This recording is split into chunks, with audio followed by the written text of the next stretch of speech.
Rocky Jones, Space Ranger, Space Ranger, Space Ranger, starring Richard in Bobby's Comet, Chapter 1.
Can you still see the meteor? Yes, Vina. And it's drawing nearer and nearer. You already have a comet named after you, Professor, so this one's mine. You promised. Bobby's Comet. Maybe it's as big as the world. Maybe bigger. Maybe Bobby, just now it's very small, but very menacing. In moments now, it will strike the Earth. We can watch it fall on visiograph. Let's hope it doesn't fall too close.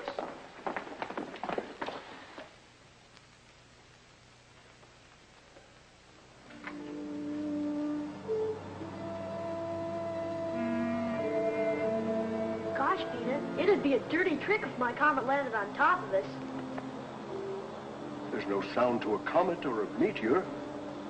I'm going to get a closer view of the telescope.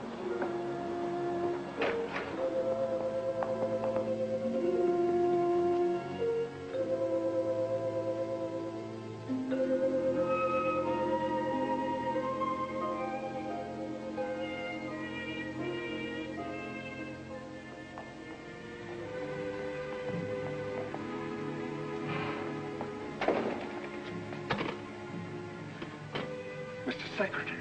Mr. Secretary!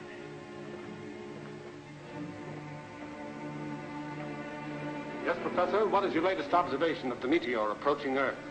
It isn't a meteor, it's a rocket, a man-made weapon. One moment, please. Marshal, our latest tabulation, quickly.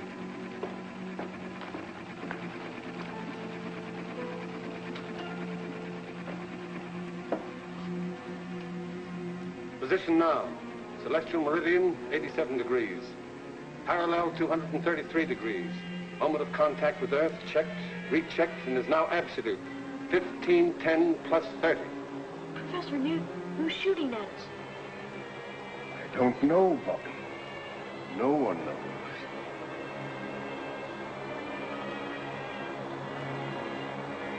$45 seconds to go, sir.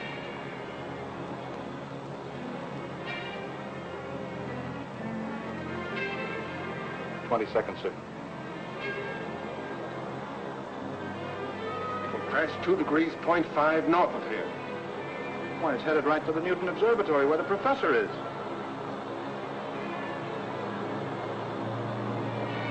Only 7 seconds more, sir.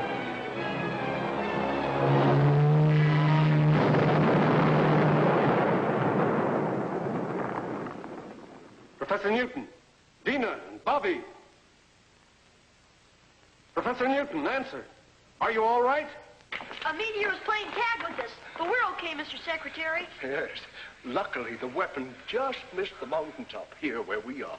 But I'm afraid it hit the internation airport. We'll drive over immediately and see. I'll report to you from there.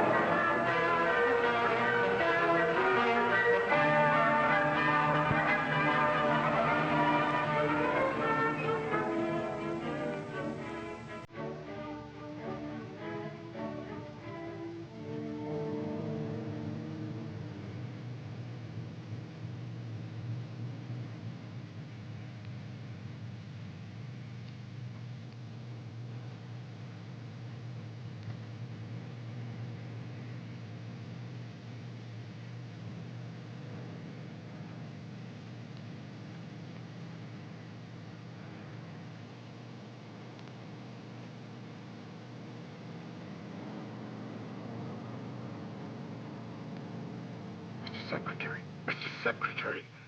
Yes, Professor. Did you find where it landed? Just as I said, the airport. It barely missed the landing strip. Fortunately, no one was hurt. I'll order equipment to lower me into the crater. I only hope there's enough of the weapon left so I can find out something about it. We've got to somehow, but take no unnecessary chances. Be careful, Professor. We're lucky, Marshal.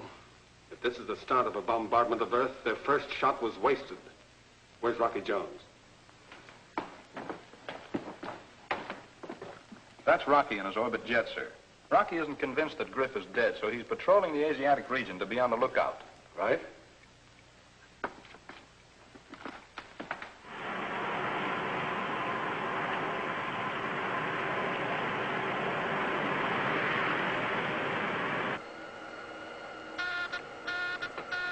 Hey, Winky. The astrophone's running over. Get on it. Office of Space Affairs to XV2. Calling Space Ranger Rocky Jones. This is the XV2 to Office of Space Affairs. This is Rocky Jones. Cancel your patrol, Rocky.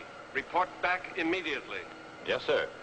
We should make it by 0214. Over and out.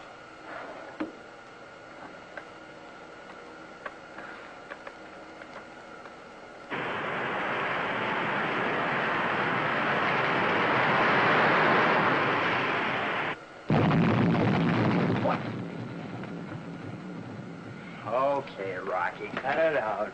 Cut out what, Winky? You know what. You backtracked into our sound wash and woke me up. Well, maybe Secretary Drake will give you office duty at our Tibet Observatory. 40 below zero. That's fine sleeping weather. Oh, no, anything but that. I'll stay awake. What in the name of space? What is it? What was it?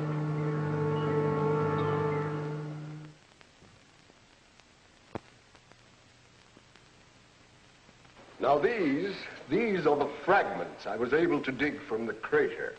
The entire missile, its shell, its mechanism, was built of this crystal-like material, which I would call a poor substitute for our alloys. Poor substitute, Professor. Well, for anything at all to remain after such an impact, I think, is remarkable, especially after the great distance it traveled. Phenomenal power, Rocky. Yes. We on Earth, with all our ego, we're far behind whoever built this missile. Well, what about atomic energy, Professor? Oh, they probably had that long before we did. Oh, Marshal, have you been able to contact our Tibet station? Haven't they answered yet? Sorry, sir, they haven't replied to my signals. I'll keep on trying. I can say this, however, that basically the power used to project their strange weapon is developed by friction. For example, rub two pieces of crystal together and intense heat and energy are generated. Careful, Bobby. That's powerful material. That's right, Bobby. Now, Vina, what are your conclusions in this matter? Well, sir, I can show you on the map.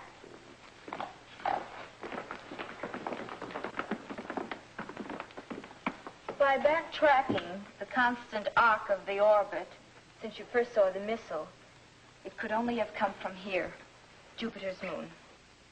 Fornax. Well, I can hardly believe it. Professor, that moon was so hot it was used to coin our word furnace. Why, Fornax glitters with a white heat so intense, nothing could possibly live there. Ah, nothing perhaps, but crystal. And crystal grows in such intense heat, and growth is life. We've always believed that there could be no life on Fornax, but a true scientist never believes anything until it's proven. Professor, you've heard the saying, seeing is believing. Of course, but Rocky, you don't mean that... Exactly. We'll see for ourselves. You're a brave lad, Rocky. It will be a dangerous mission, but oh, what an exciting and worthwhile adventure. Professor Newton believes they need our ores and alloys for metal, just as we would like to learn about their great wealth of energy. Well, what do you think, Rocky? Can we make it? It'll be a rough hop, Winky. From right here to Right there. And we'll be out of the traffic area all the way. Mm-hmm. Well, where's our refueling station? Winky. Right here to right there. Oh. You mean if we're lucky? Stand by for report to headquarters. Mr. Secretary, we've made contact with the Tibet Observatory. Secretary of Space Drake asking information on missile which crashed in your area. Approximate time 1300. I saw it land, Mr. Secretary, and dispatched the Rangers stationed here to investigate. Regardless of what they find, you are to report simply that a meteor fell. I don't want the real story to leak out. What is the real story, Mr. Secretary? 2 missiles with fantastic power have been projected to Earth from Fornax. Fornax? Professor Newton is certain that the planet is rich in an energy greater than atomic. Brief your Rangers when they return. This information is not to be made public until Rocky returns from an explorative flight and we can stake a claim. Very well, sir. Now, don't interfere in this, Griff. You haven't got a chance. So Fornax is a rich prize, eh? And Rocky's going to stake a claim for Drake. Well.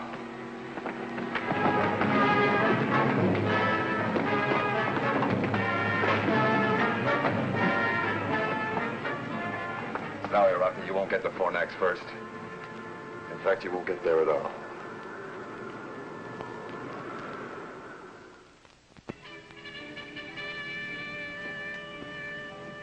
If we can blast off by 0730, planetary positions will be at their best. Rocky, I've been nailed to desk duty long enough. May I make the hop? I wish you could, Marshal, but Professor Newton must go to handle the scientific end. Vina will assist him and relieve Winky as navigator. That's my crew. Maybe next trip. Rocky! What about me? Not this trip, Bobby. But Rocky, I'm getting to be a real big guy. I'm growing and putting on weight every day. Gosh, and my muscles are... Sorry, Bobby. It's a long hop. We have to conserve all space and weight. I was only kidding, Rocky. You know I'm just a little fella. Gosh, I hardly weigh anything. Really, I'm anemic. Bobby is more valuable to me than his weight in instruments. Crew members prepare for blastoff. Bobby, get to work. Roaring rockets, you mean I can go along? That's what I said. Yes, sir.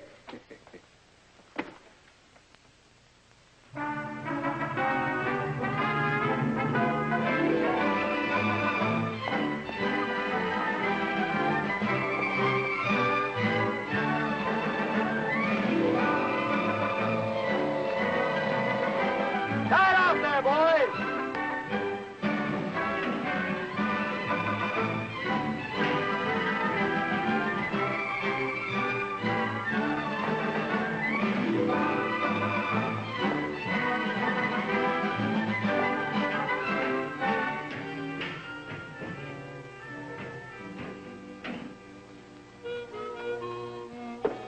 She's stripped of all weapons except the bow missiles, Mr. Secretary. I'm sorry it had to be done. But with the full capacity load of fuel, you're still on the danger mark of a successful blastoff. Well, sir, what good are weapons? If the folks on Fornax want to fight and they have as much power as the professor says, then anything we'd have would look like so many pea shooters. Quite right, Winky. Ship ready for blastoff, sir. The ground crew is ready too, Rocky. The propulsion necessary to get you off Earth is 20 tons against a power setting of 8. The acceleration thrust will be G4.6. Shall I alert the blastoff synchronizer, sir? I'll do it, Winky. Take positions.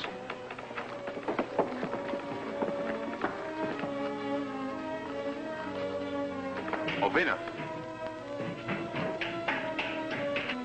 I know what you're going to say, Rocky. With an acceleration of G4.6, there will be a shock which will cause us to black out. Don't worry, Rocky. Professor Bobby and I are up to it. We'll be the best crew you've ever had. Thank you, Vina. Switch on blastoff synchronizer.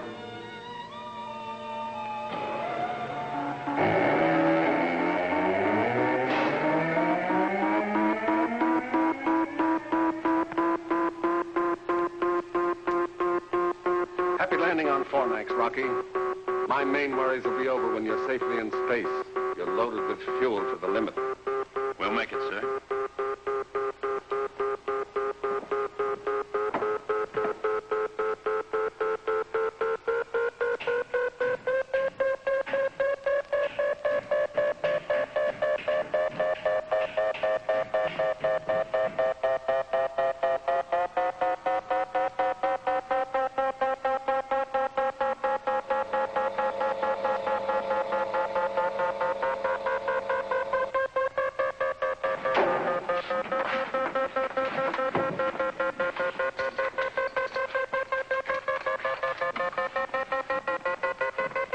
Pleasant dreams back there.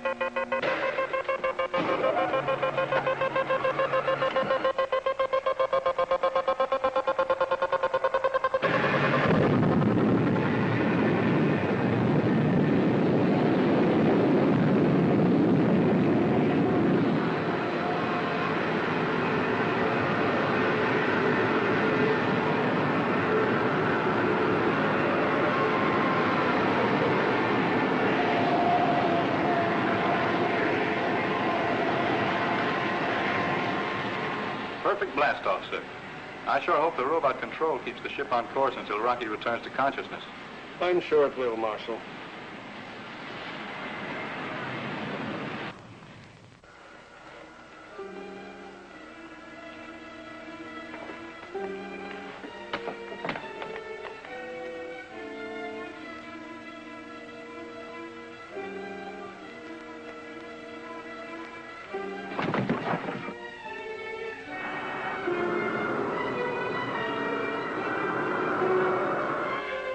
What's happened? They're in a crash dive.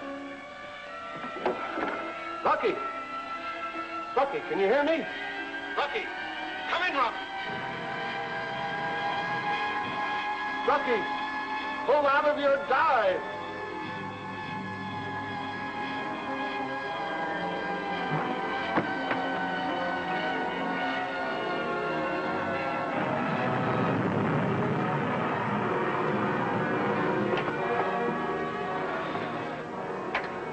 Blast off successful. Ship under manual control. Out.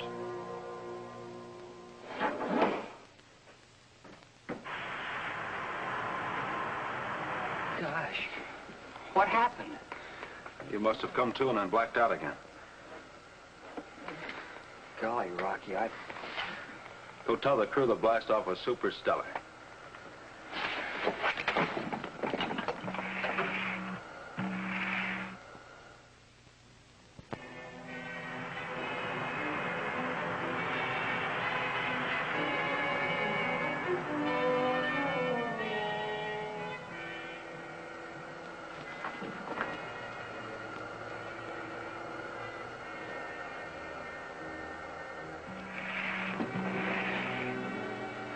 How do you intend to land on Fornax, Rocky, in case there are no landing facilities? Or do we face that problem when we come to it? No, Vena. If the professor is right, and he usually is, won't find the necessary steel for a blast-off cradle, so our best bet is to attempt a landing on the tail section. Then we'll be ready for return flight. Sir, radar scope shows the reflection of a spaceship in the vicinity. State our flight license. As for identification. XV2 on license flight 4, 540. Please come in and give flight license. XV2 to unidentified spaceship. Please give flight license. XV2 to unidentified spaceship.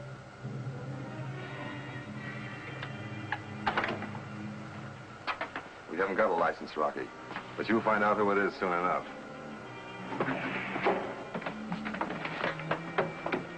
Griff, huh?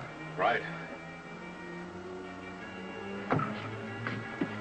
Take your battle stations.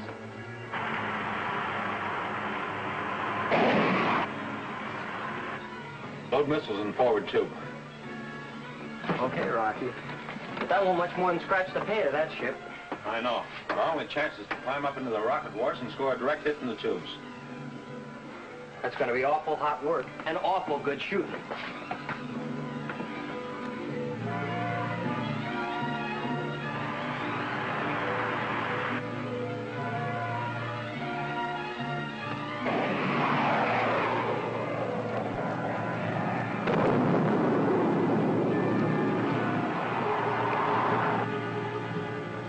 Great shooting, Rocky. Hey, Rocky, switch on the grin. Look.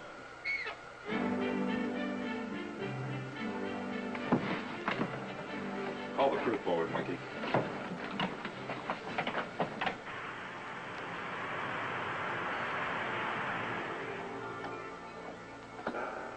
As you know, we left with just enough fuel to get us to Fornax and return. We didn't anticipate the incident while blasting off, and, well, now this brush with Griff has used our small fuel reserve. Now, we have three choices. The first, we return to Earth and refuel. You won't get my vote on that, Rocky. Nor mine. The second is to change course, head for the RV-5 space station, refuel, and continue on our way. That should get us to Fornax and back to Earth. Yes, but Rocky, we can't risk taking the extra time. Think what could happen if a third missile crashes Earth. What's your third plan, Rocky? Without further incident, we can probably make Fornax, but then we gamble. Does that moon really have life? And if so, can its inhabitants supply the power to get us back to Earth? You know how we're voting, Rocky. That goes for all of us, Rock. You see, even the orbit jet agrees. Can't get her an inch off course.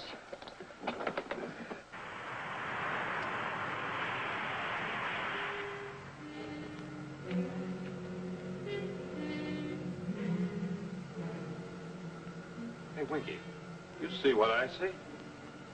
Well, rattle my rocket reflexes. Crew forward. Fornax, dead ahead.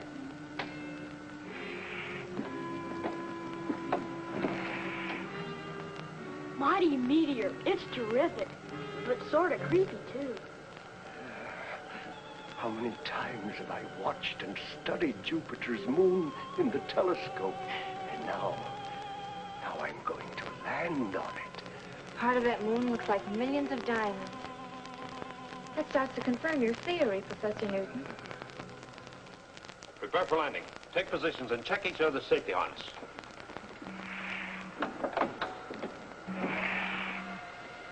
These instruments must be daffy. We're accelerating at 28 miles per second. Gravitational pull's terrific on us. It's twice that on Earth. Stand by to erect and uncase gyro. Standing by, sir. Erect and stabilize. Erect and stabilize. Give me a 90-degree arrow signal in the gyro. Signal in, sir. Hang on. We're turning ship.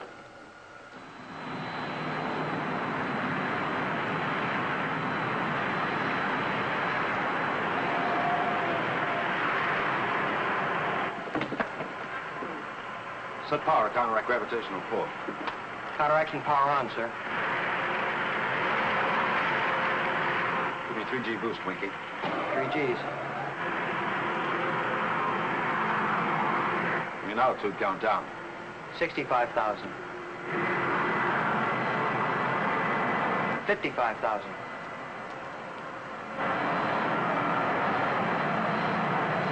45,000. Boost power.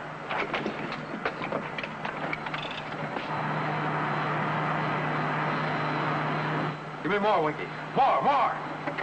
Full power, Winky. Come on, got it. Full power on, Rocky, but we can't keep this up. What's our emergency tank? We're already on it.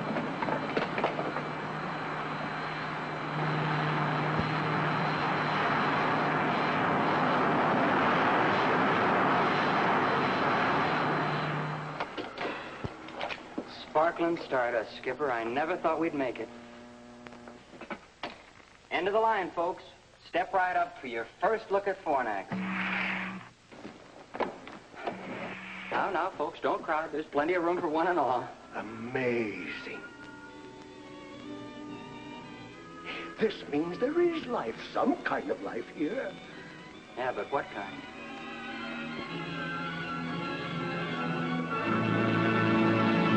Week, same time, same station, when we again take you into outer space for further adventures with Rocky Jones, Space Ranger.